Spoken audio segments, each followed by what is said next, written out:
Hi friends, Assalamu alaikum. Welcome to Farsha Health and Beauty channel.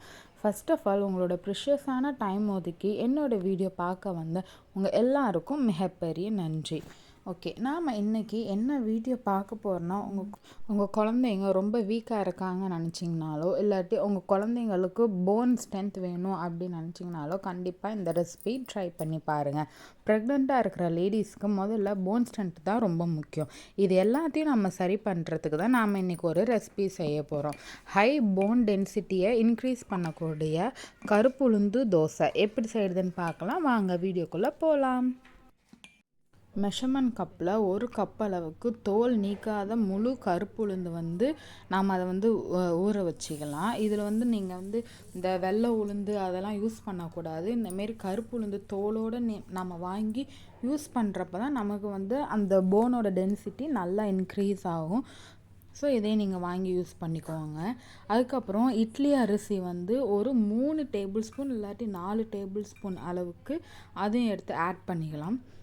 ஒரு அரை teaspoon அளவுக்கு மட்டும் வெந்தயம் எடுத்து அதையும் போட்டுக்கிட்டு ஒரு 4-5 முறை நல்லா அந்த தண்ணி க்ளீனாக வர அளவுக்கு நல்லா கழுவி விட்டு ஒரு 5 மணி நேரம் அந்த உளுந்தை நம்ம ஊற வச்சுக்கலாம். இப்போ பாருங்கள், 5 மணி நேரத்துக்கு அப்புறம் நமக்கு அந்த உளுந்து நல்லா ஊறி வந்துருச்சு.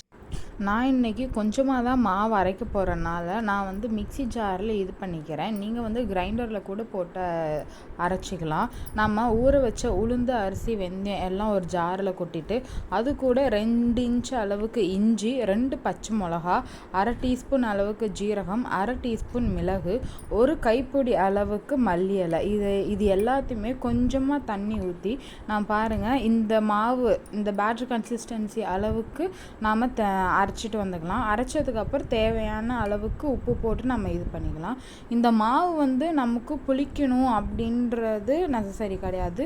நீங்கள் நைட்டு ஊற வச்சு இது பண்ணிங்கன்னா காலையிலேயே நீங்கள் உங்கள் குழந்தைங்களுக்கு ஸ்கூலுக்கு பிரேக்ஃபாஸ்ட்டாக செஞ்சு கொடுத்துக்கலாம்.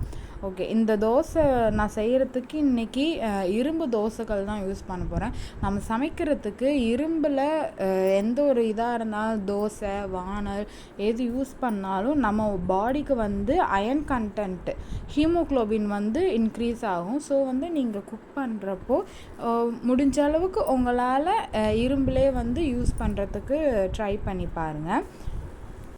இப்போ தோசை நமக்கு 1 சைடு வெந்து வந்ததுக்கப்புறம் திருப்பி போட்டுக்கலாம்.